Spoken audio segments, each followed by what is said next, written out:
पूरा ही overall plastic surgery का और रिकंस्ट्रक्टिव और कॉस्मेटिक सर्जरी का पूरा स्कोप डिस्कस करना है। एक है रिकंस्ट्रक्टिव सर्जरी और एक है कॉस्मेटिक सर्जरी।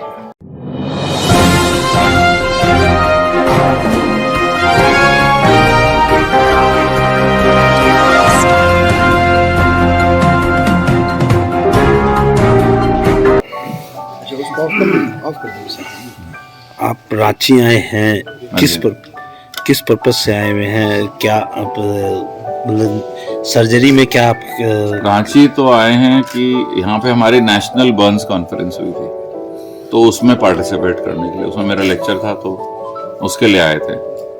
और तो लेकिन मैं यहाँ जो प्रेस कॉन्फ्रेंस कर रहे हैं ये हम पूरा ही ओवरऑल प्लास्टिक सर्जरी का और रिकंस्ट्रक्टिव और कॉस्मेटिक सर्जरी का पूरा स्कोप डिस्कस करना है, क्योंकि ये सारा इमर्जिंग टेक्नोलॉजी है, तो इसलिए सारे के बारे में, सब चीज़ों के बारे में बात है। तो ये आप रांची में फैसिलिटीज है दे रहे हैं या कहीं और आप अभी तो सारी की सारी फैसिलिटी तो अपोलो दिल्ली में है, अपोलो चेन्नई में भी है, अपोलो हैदराबाद में भी है, लेकिन टीयर 2 सिटीज में अब धीरे धीरे इनका इंट्रोडक्शन हो रहा है, होएगा आगे फ्यूचर में होएगा। तो मैंने कहा पहले अवेयरनेस होनी चाहिए, अवेयरनेस होगी तो डिमांड होगी, तो ऑटोमेटिकली वो वहां फिर बढ़ेगा। तो प्लास्टिक सर्जरी के बारे में थोड़ा सा कुछ बता दें। प्लास्टिक सर्जरी के 2-3 अलग अलग विभाग हैं।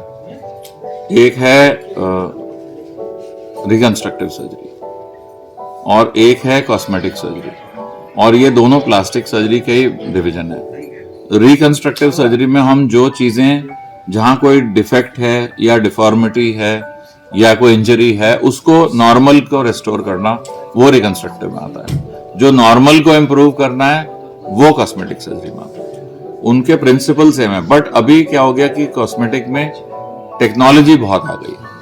उससे फायदा हुआ है कि बहुत जल्दी, नॉर्मली हम क्या बहुत ज्यादा हो जाए डिफॉर्मिटी तो हम सर्जरी करते थे, अब इतनी सारी नॉन सर्जिकल चीजें हैं जो कि हम यंगर एज से शुरू कर सकते हैं। अगर आप हिंदुस्तानी लोगों को देखेंगे, बच्चों को, तो 17-18 साल की उम्र में अंडर आई से हॉलो हो जाता है। पहले कोई उसका इलाज नहीं था, अब है, अब फिलर्स है, फिर बोटॉक्स है, अब जैसे पिगमेंट हो जाता है यहाँ पे, है ना, लेडीज को, उसका कुछ वो नहीं था, अब लेजर्स हैं जो उसमें हेल्प कर सकती हैं। तो ये चीजें जिनका पहले कुछ ऑप्शन ही नहीं था, वो सबका कॉस्मेटिक सर्जिकल और नॉन सर्जिकल उसमें ऑप्शंस हैं, तो वो सब की अवेयरनेस होनी चाहिए पहले। तो हमने अपोलो हॉस्पिटल की तरफ से कुछ यूट्यूब के वीडियोस बनाए हैं जो कि हिंदी में हैं, और बोटॉक्स और फिलर्स और हेयर ट्रांसप्लांटेशन के बारे में, तो आपको यूट्यूब में मिल किस तरह से जो है इससे बचा जाए सर? इसके देखिए, आप उम्र से तो बच नहीं सकते, वो तो बढ़ेगी।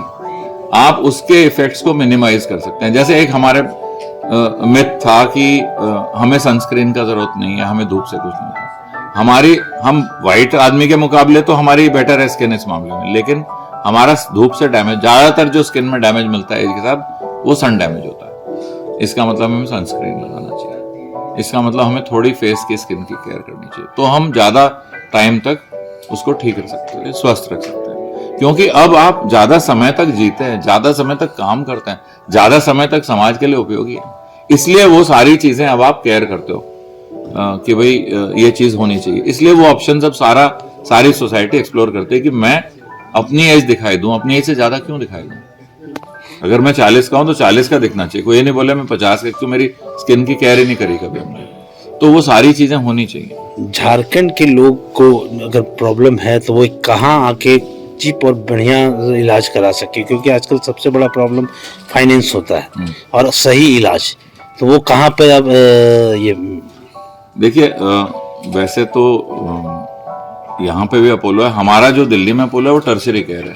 टर्शरी केयर का मतलब कि डिफिकल्ट प्रॉब्लम्स के लिए जाते हैं वहाँ लोग, जैसे कैंसर रिकंस्ट्रक्शन है, और ट्रॉमा में भी जो डिफिकल्ट ट्रॉमा है, जो चोट एक्सीडेंट का होता है जिसमें डिफिकल्ट वाले होते हैं, जाते हैं पेशेंट।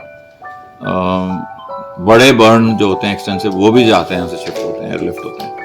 तो वो सारा है, उनको लोकली डेवलप होने में धीरे धीरे आई थिंक बढ़ रही हैं फैसिलिटीज। यहाँ पे भी अब केयर उन चीज़ों की मिलनी शुरू हो गई। लेकिन उसके लिए सबसे ज्यादा जरूरी है पब्लिक अवेयरनेस हो। लोगों को बहुत सारी जो पता ही नहीं इनका इलाज हो सकता है, ये चीज ट्रीट हो सकती है कि नहीं हो सकती है, तो वो सारा होना चाहिए। जैसे मैं बताऊं, हेयर रेस्टोरेशन का बहुत ज्यादा अब वो हो गया है।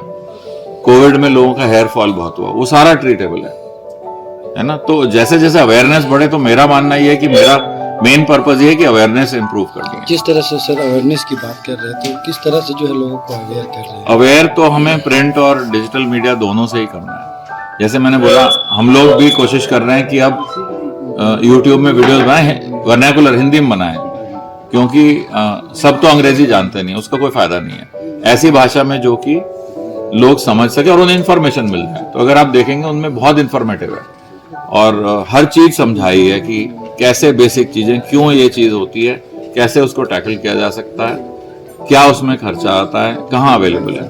तो ये बहुत जरूरी है कि इलेक्ट्रॉनिक मीडिया खास तौर पे उस चीज को इम्प्रूव करें। आपके यूट्यूब चैनल का नाम? अपोलो हॉस्पिटल यूट्यूब चैनल है, मेरा नाम से है वहाँ पे वीडियोस। आप उसमें डॉक्टर कुलदीप सिंह देखेंगे।